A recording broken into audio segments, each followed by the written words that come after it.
بسم الله الرحمن الرحيم. إن الحمد لله نحمده ونستعينه ونستغفره ونعوذ بالله من شرور أنفسنا ومن سيئات أعمالنا. من يهده الله فلا مضل له ومن يضلل فلا هادي له، وأشهد أن لا إله إلا الله وحده لا شريك له، وأشهد أن محمدًا عبده ورسوله صلى الله عليه وعلى آله وصحبه وسلم تسليمًا كثيرًا. أما بعد، فإن أصدق الحديث كتاب الله تعالى، وخير الهدي هدي محمد صلى الله عليه وسلم، وشر الأمور محدثاتها، وكل محدثة بدعة، وكل بدعة ضلالة، وكل ضلالة في النار. أعاذني الله وإياكم من النار. بعد يا حمدي صلاة نسلام، tunaingia katika nukta ya pili baada ya mukaddima au taqdim ya maali Sheikh Saleh ibn Abdul Aziz bin Muhammad Ali Sheikh. طيب, baada ya taqdimi hiyo tunaingia kwenye khutatul amal, na hii tutaisoma kwa mukhtasar, kwa maana tutaeleza kwa ufupi yale ambayo yameyakusudia na hatutochanganua mlango baada ya mlango. Tutaeleza kiasi ambacho kitatosheleza kufahamika ndani ya kila nukta.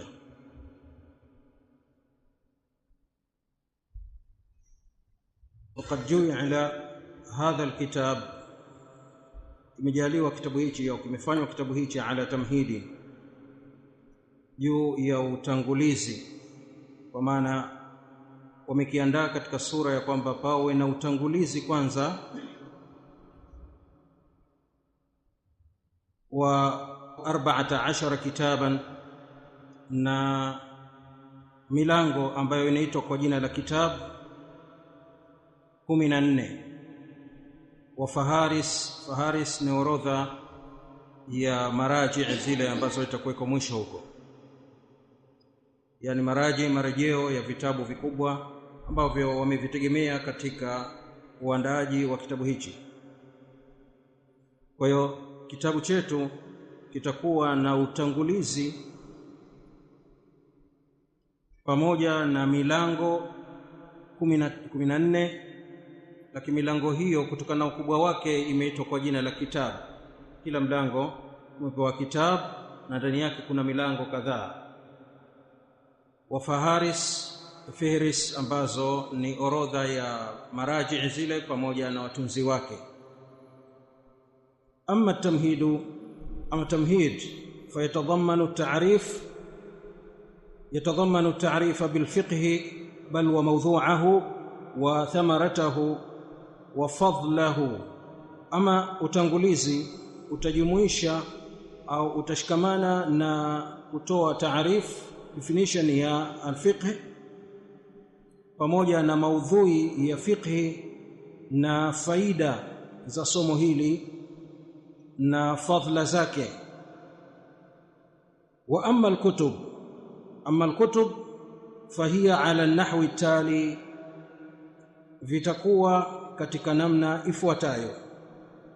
Kwa hiyo utangulizi utashikamana na kutoa taarifa ya fiqhi, kuelezea nini fiqhi, kuelezea maudhui iliyokusudiwa ndani ya somo la fiqhi, na kuelezea matunda au faida ya kulifahamu somo hili la fiqhi pamoja na fadhila zake kama zilivyokuja.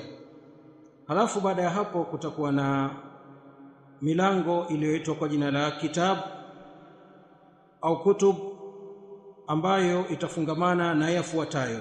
Awalan, kitabu at-tahara. Kitabu at-tahara ويشتمل على 10 أبواب. Kitabu at-tahara itashikamana na milango 10 ambayo itaelezea kuhusu tahara. Milango yenyewe hiyo hapo imetajwa, lakini mimi sitoitaja kwa kuchunga wakati. Kitabu at-tahara itashikamana na milango 10 ambayo tutaiona inshallah katikati ya usomaji. Thaniyan kitabu as-salah. Kitabu as-salah ويشتمل على 15 baban. Mlango huu utashikamana na, yani kitabu hichi kitashikamana na milango 15. Kitabu as-salah ambao ni mlango mkubwa sana, kitabu kikubwa, kitashikamana na 15 baban na milango 15. Tukitoka hapo tutakuja kitabu zaka. Thalithan kitabu zaka ويشتمل على 6 أبواب.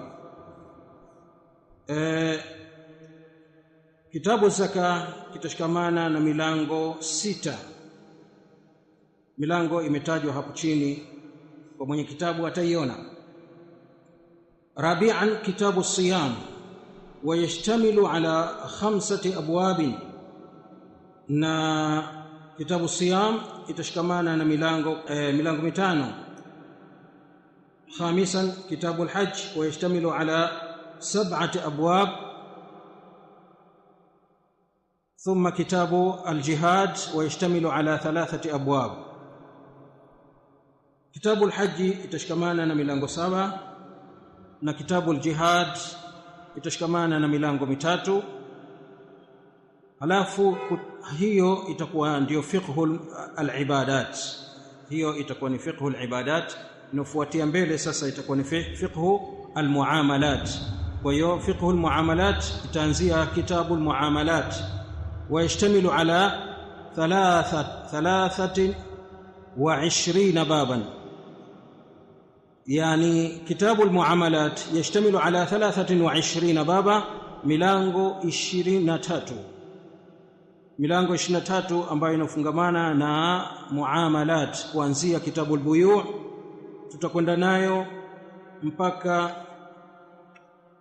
kitabu al-hiba au babu al-hiba wal-atiyya, ambayo yote ni katika mambo ya muamala, mambo ya kuamiliana. Thaminan kitabu al-mawarith wal-wasaya wal-'itq ويشتمل على 4 أبواب. Kitabu ambacho kitafungamana na mambo ya mirath, mambo ya wasia, mambo ya itq, kuacha huru. Na mlango huu utashikamana na mambo au kitabu hichi kitashikamana na milango 4. Tukitoka hapo tunakuja kitabu nikah wa talaq. Kitabu nikah, ndoa, wa talaq na talaka, ويشتمل على 11 baban, ambao utashikamana na milango 11. Tukitoka hapo tunaingia kwenye 11 ambayo ni maudhui ya 11, ambayo itashikamana na kitabu al-hudud ويشتمل على 8 أبواب. Kitabu al-hudud ambayo ni mipaka ya kisheria, tutaona hadi ya mzinifu humo, tutaiona hadi ya yani mlevi na wengineo, ambao mlango huu utashikamana na, au kitabu hichi kitashikamana na milango 8. Thani 10 kitabu al-ayman wan-nudhur ويشتمل على بابين. Mlango huu wa ayman pamoja na nadhri, huu utashikamana na milango 2. Thalith 10 kitabu al-at'ima wal-dhabaih was-sayd, mambo ya vyakula vichinjwa na viwindwa. ambao mlango huu au kitabu hichi kitashikamana na 3 abwab kama ilivyokuja al-at'ima, al-dhabaih pamoja na as-sayd, yani mambo ya vyakula vichinjwa na viwindwa. Tukitoka hapo tunakuja 14 kitabu al-qada'i wash-shahadat wa fihi baban. Kitabu al-qada' wash-shahadat, mambo ya qada, hukumu pamoja na ushahidi. Na mlango huu au kitabu hichi kitafungamana na milango miwili. Wa amma al-faharis faqad ishtamalat ala fihrisa tafsiliyya, yani imeshikamana na fihris za upambanuzi li abwab al-kitab wa milango ya kitabu wa masailihi, na masala yanofungamana na vitabu hivyo. Huu ndio muhtasar wa yaliyomo ndani ya kitabu. Tuingie kwenye manhajul amal fil kitab, mfumo wa kazi iliyoendelea ndani ya kitabu au njia iliyopitiwa katika utendaji wa kitabu hichi. Yatalakhasu manhajul amal, inafupika manhaj au taratibu au mfumo wa kazi iliyofanyika fi hadha alkitab, katika kitabu hichi, fima yali, katika yafuatayo. Awalan, taqsimu almawdhu'at ila kutubin raisa, yani kuzigawa maudhui kwenye kutub raisa, manake kwenye vitabu vikuu. Manake kitabu kutokana na ukubwa wa maudhui walipa jina la kitabu, ukubwa wa ile maudhui umepewa jina la kitabu. Wa kullu kitabin, na kila kitabu, yanqasim ila abwab, kimegawika au kinagawika kwenye milango. Wa kullu babin tahtahu masail, na kila mlango chini yake kuna masail, kuna masala mbalimbali ambayo yamezungumzwa. Wadhālika, na kuleta utaratibu huu, takriban, ni kuisogeza karibu maudhui, wa tashilan ala almutali' fihi, na kumpesishia mwenye kuipitia maudhui ile, mwenye kuisoma maudhui ile, ili iwe ni wepesi kwake kwanza afahamu, yani unyambuaji wa maudhui ile, kutoka kwenye kitabu hadi kwenye mlango hadi kwenye masail au masala, ambayo yote haya yatamfafanulia kile anachokizungumza. Mfano, mlango wa sala. Mlango wa sala ni mkubwa sana, kutokana na ukubwa wake wamegawa, yani kitabu wamefanya kama ni kitabu khasa. Kitabu hichi kina milango kadhaa, ambapo tutaona pengine nguzo za sala, alafu kuna pengine sharti za swala. Kila nguzo za swala zimepewa mlango, sharti za swala zimepewa mlango, labda pengine mubtilati sala zimepewa mlango katika sura kama hiyo, kama ambavyo tutakavyoona kwenye yani utangulizi tuliokwisha upita. Haya yote wameyafanya tashilan ala almutali' fihi, ili kumkurubishia takriban wa tashilan, ili kumkurubishia ule ufahamu wa maudhui pamoja na kuiepesisha maudhui ile kwa mwenye kuipitia. Nadhani tumefahamu hapo طيب. ثانيا، الاقتصار على المسائل المهمة، kufupika juu ya masail yaliokuwa muhimu, yani masala yaliokuwa muhimu, allati tad'u ilaiha alhaja, ambayo haja inahitajia kuyafahamu masail kama hayo, fi kulli babin, katika kila mlango. Wa adamu dhikri tafri'at, na kuto kutaja mgawanyiko wake, zile furu' matawi yake. Wa almasail allati taqillu alhajatu ilaiha, na masala ambayo yani hayahitajiki sana.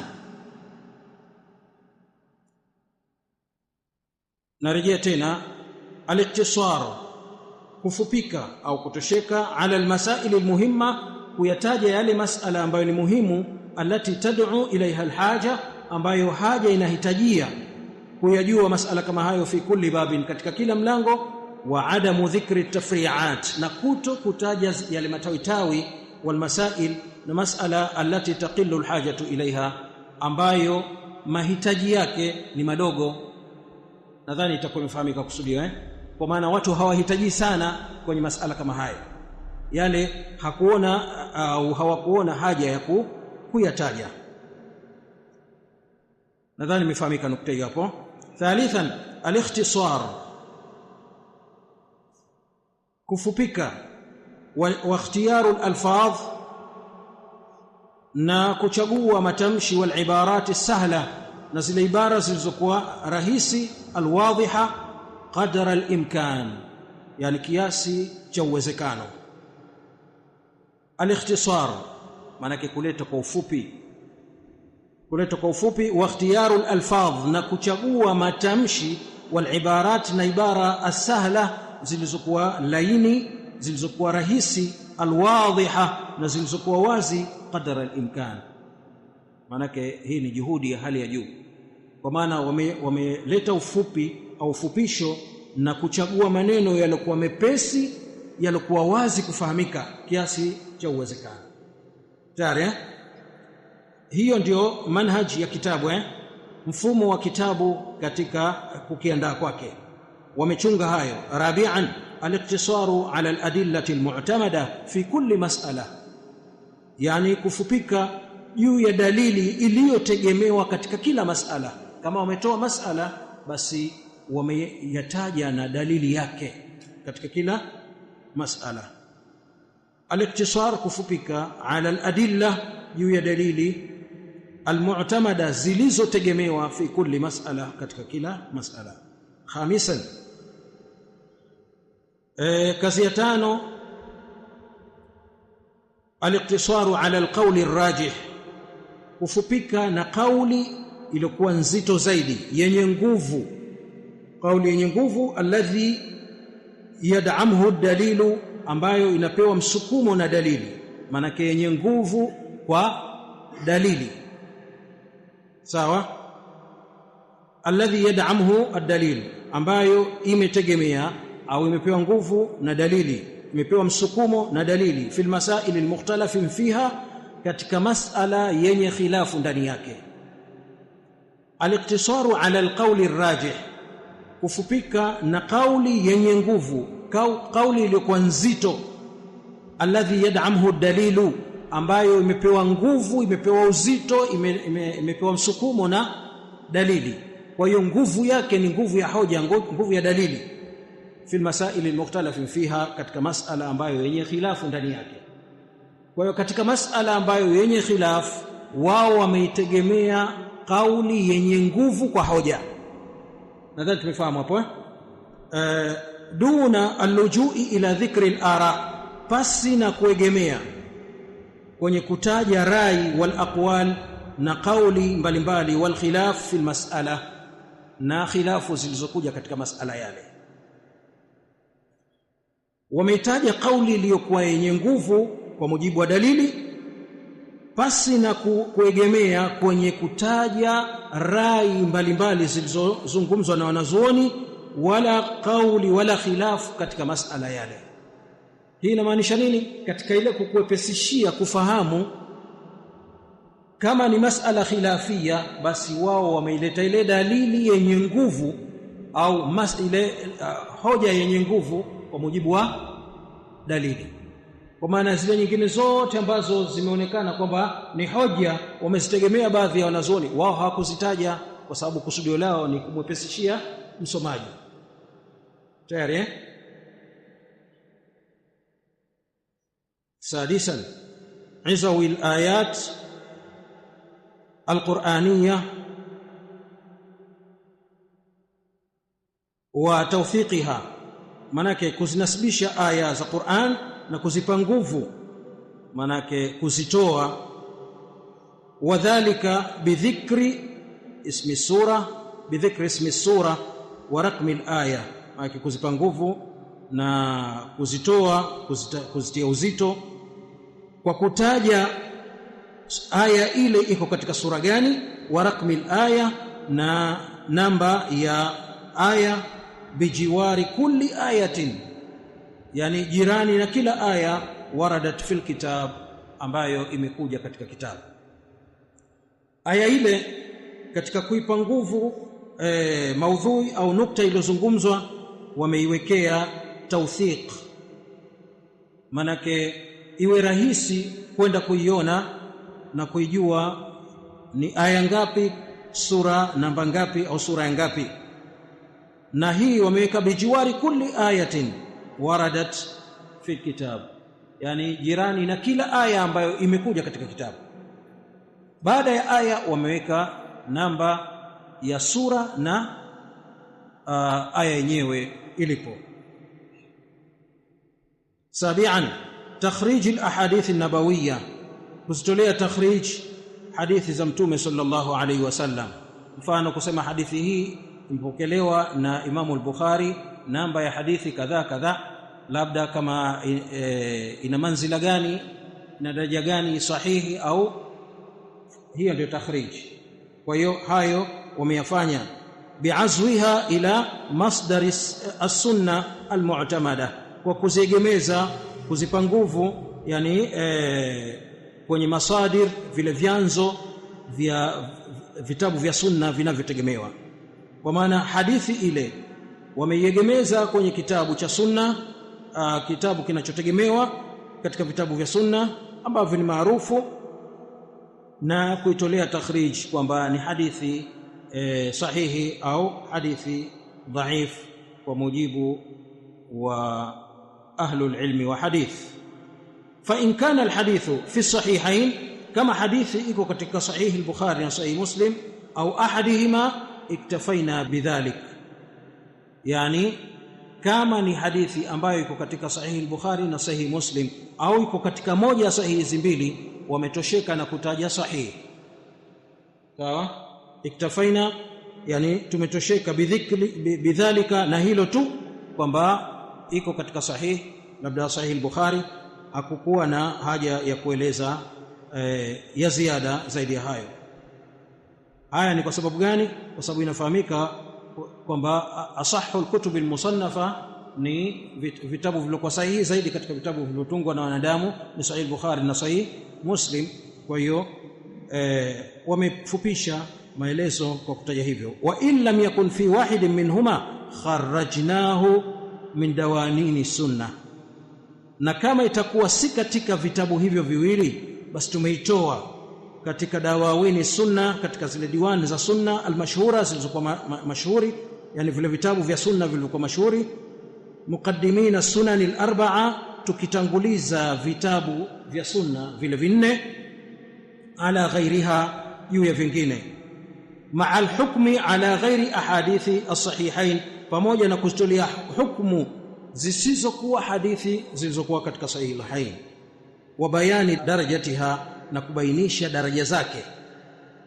Manake ile hadithi wataieleza namna ilivyo, kisha ina daraja gani, inafaa kufanywa kazi au katika sura kama hizo. Wadhalika min kalami a'immati sha'ni fi dhalik, na hayo ni kwa kupitia maneno ya wanazuoni wa jambo hili la hadithi, fi dhalik almutaqaddimina minhum walmuasirin, wakiwategemea wanazuoni wa hadithi waliotangulia katika hao na wa sasa hivi wa azama zetu. Almuasirin manake wazama tulizokuwa nazo. Nairejea tena nukta hii kwa sababu pengine inawezekana haikupata ufahamu wa kutosha. Takhrijul ahadith an-nabawiyya, kuzitolea takhrij zile hadithi za Mtume, bi'azwiha ila masdari sunnati al-mu'tamada, kwa kuziegemeza kwenye masdar za sunna, yani vyanzo vya sunna vinavyotegemewa. Tunafahamu vitabu vya sunna vinavyotegemewa sahih al-Bukhari, sahih Muslim, sunan Abi Daud, sunan Tirmidhi, sunan Ibn Majah na nyinginezo katika vile kutub ambavyo ni mu'tamada, vinavyotegemewa. Kwa hiyo kuzifanyia takhrij za hadithi kwa kuziegemeza kwenye vitabu vyake. Fa in kana alhadithu fi sahihain, ikiwa hadithi iko katika sahih al-Bukhari au sahih Muslim au ahadihima, au moja, maana yake akisema fi sahihain maana yake ni muttafaqun alayh.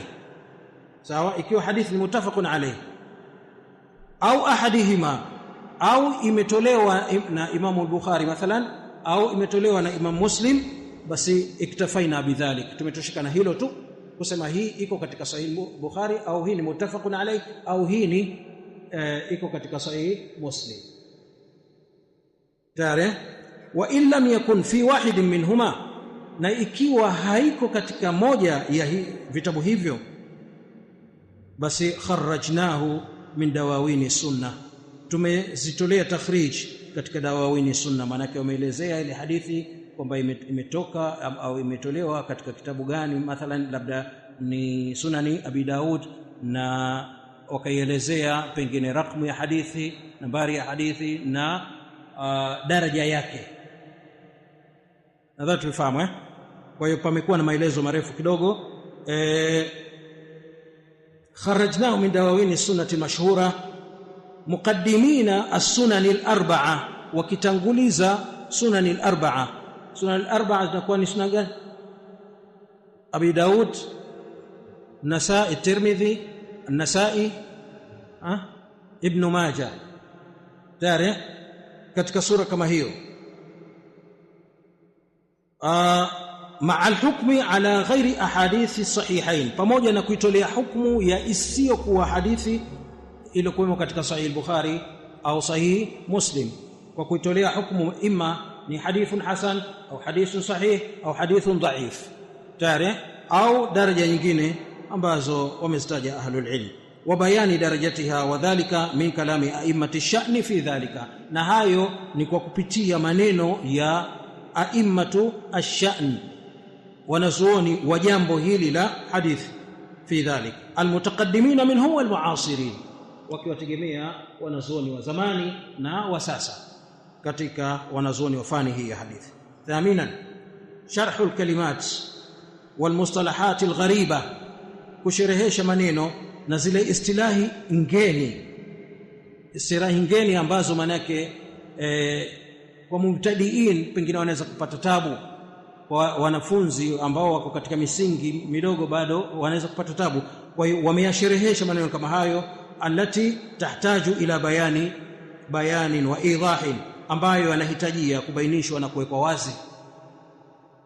Sharhul kalimat, kuyasherehesha maneno, wal mustalahat, na zile istilahi alghariba zilizokuwa ngeni, allati tahtaju ila bayanin, ambazo zinahitajia ubainifu wa idahi na ufafanuzi, wallati tarid athnaa at-tafsil, na ambazo zimekuja katikati ya ufafanuzi wa sharhi na sharhe, wadhālika fil hashiya, na hayo yako katika hashiya. Hashiyatul kitab